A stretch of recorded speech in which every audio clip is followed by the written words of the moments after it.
आइए जानते हैं झारखंड की 25 बड़ी खबरों को सिर्फ 10 मिनट में। पर अभी तक आप इस वीडियो को लाइक नहीं किए हैं तो कर दें और इस चैनल को सब्सक्राइब कर लें।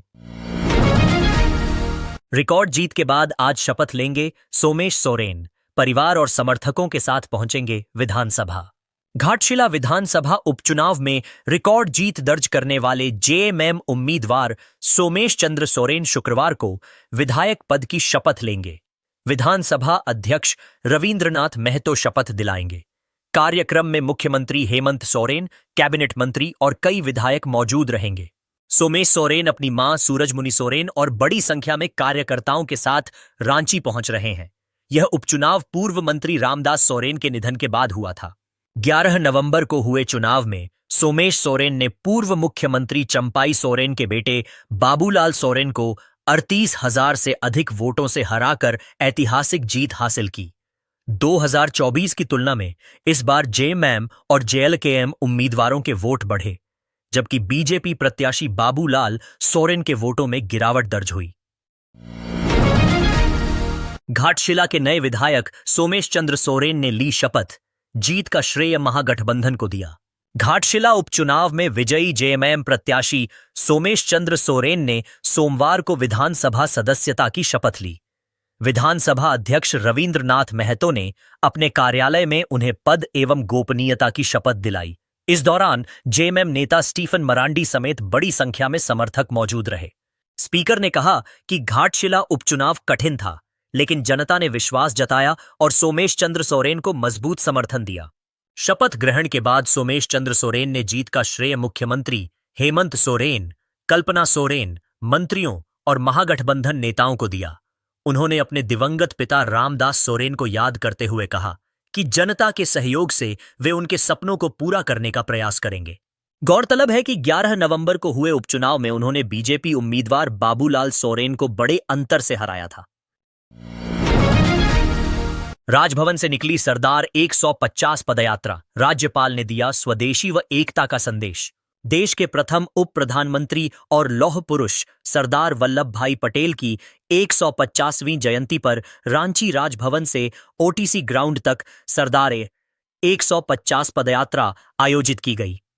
राज्यपाल संतोष कुमार गंगवार ने पदयात्रा को हरी झंडी दिखाते हुए प्रतिभागियों को स्वदेशी अपनाने और नशा मुक्ति की शपथ दिलाई। राज्यपाल ने कहा कि सरदार पटेल ने 562 रियासतों का विलय कर अखंड भारत की नींव रखी। उन्होंने इसे राष्ट्रीय एकता और सेवा भावना की मिसाल बताया। युवा कार्यक्रम एवं खेल मंत्रालय तथा माई भारत द्वारा इस जयंती वर्ष को जन आंदोलन का रूप देने की पहल की सराहना भी की।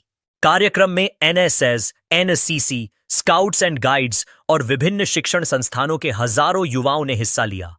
राज्यपाल ने कहा कि देश का भविष्य युवाओं की एकजुटता और संकल्प पर निर्भर है। उन्होंने यह भी बताया कि हाल ही में उन्हें स्टैच्यू ऑफ यूनिटी का दर्शन करने का अवसर मिला, जहां लोगों की श्रद्धा देखकर वे अभिभूत हुए। कार्यक्रम में केंद्रीय रक्षा राज्य मंत्री संजय सेठ, विधायक सीपी सिंह और नवीन जायसवाल भी उपस्थित रहे। झारखंड रक्षा शक्ति विश्वविद्यालय का पहला दीक्षांत समारोह। 21 छात्रों को मिला गोल्ड मेडल। झारखंड रक्षा शक्ति विश्वविद्यालय का पहला दीक्षांत समारोह शुक्रवार को रांची के मोरहाबादी स्थित दीक्षांत मंडप में आयोजित हुआ। मुख्य अतिथि राज्यपाल संतोष कुमार गंगवार ने 21 विद्यार्थियों को गोल्ड मेडल और कुल 637 छात्रों को डिग्रियां प्रदान की। कार्यक्रम में रक्षा राज्य मंत्री संजय सेठ और उच्च शिक्षा मंत्री सुदिव्य कुमार भी शामिल हुए। राज्यपाल ने कहा कि पहला दीक्षांत समारोह किसी भी संस्थान की विचारधारा और उपलब्धियों का प्रतीक होता है।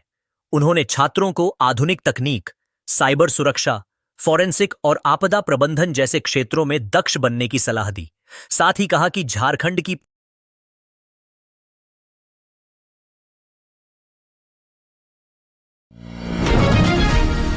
गढ़वा में ग्रामीण विकास मंत्री का आरोप।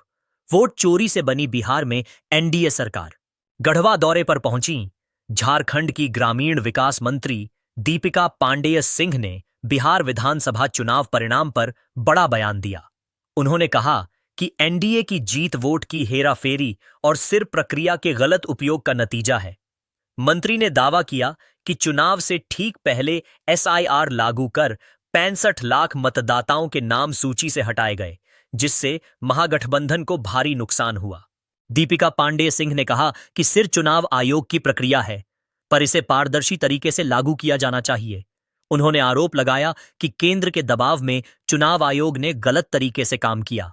गढ़वा में उन्होंने श्री बंशीधर भगवान का दर्शन किया और कहा कि गठबंधन सरकार राज्य के हर जिले, खासकर गढ़वा के व्यापक विकास के लिए प्रतिबद्ध है।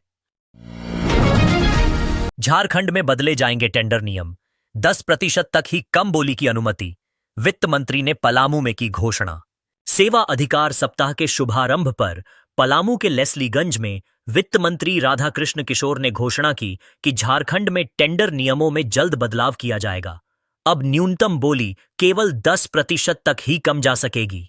उन्होंने बताया कि ठेकेदारों द्वारा अत्यधिक कम बोली लगाने से कार्य की गुणवत्ता प्रभावित होती है, इसलिए नियम संशोधन आवश्यक है।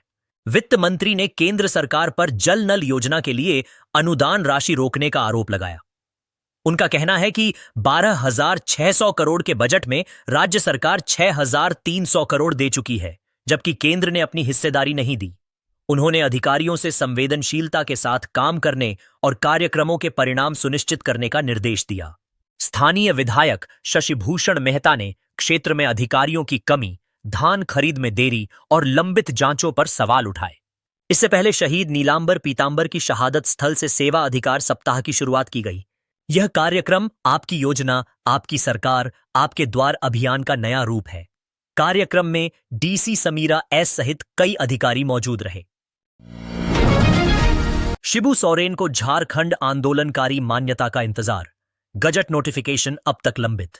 अलग झारखंड राज्य आंदोलन के सबसे बड़े अगुआ और पूर्व मुख्यमंत्री दिवंगत दिशोम गुरु शिबू सोरेन को झारखंड आंदोलनकारी का दर्जा मिलने में देरी हो रही है। झारखंड आंदोलनकारी संघर्ष मोर्चा के संस्थापक महासचिव पुष्कर महतो ने कहा कि आंदोलनकारी चिन्हितीकरण आयोग ने शिबू सोरेन को सूची में शीर्ष पर रखा है, लेकिन सरकार की ओर से अभी तक गजट नोटिफिकेशन जारी नहीं हुआ है। मोर्चा का आरोप है कि कई बार मुख्यमंत्री हेमंत सोरेन को नोटिफिकेशन की मांग दी गई, पर कार्रवाई नहीं हुई। बीजेपी ने भी देरी पर सवाल उठाते हुए कहा कि मुख्यमंत्री को बताना चाहिए कि तकनीकी अड़चन क्या है। वहीं झामुमो ने कहा कि दिशोम गुरु का कद किसी गजट से बड़ा है और अंतर्राष्ट्रीय स्तर पर उनके संघर्षों को मान्यता मिली है।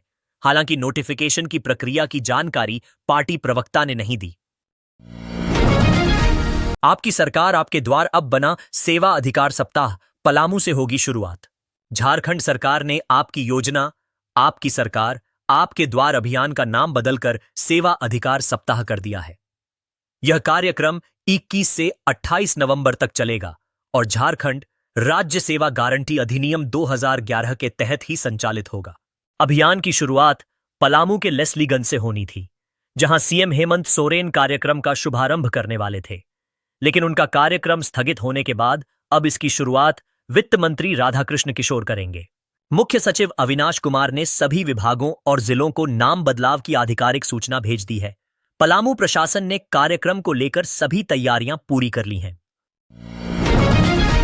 धनबाद में जांच एजेंसी की बड़ी कार्रवाई, कोयला कारोबारियों के 10 पालस ठिकानों पर छापेमारी।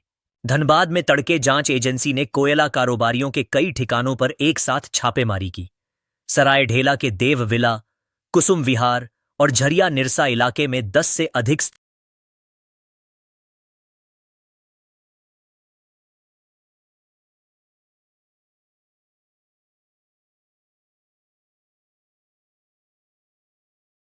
छापेमारी के दौरान टीम पर पालतू कुत्ता छोड़ने की कोशिश की जानकारी भी सामने आई, लेकिन सीआरपीएफ व झारखंड पुलिस की मौजूदगी में कार्रवाई बिना रुकावट जारी रही। सूत्रों के अनुसार कोयला कारोबारी LB सिंह, उनके भाई कुंभनाथ सिंह समेत कई अन्य कारोबारियों के ठिकानों पर भी यह जांच चल रही है।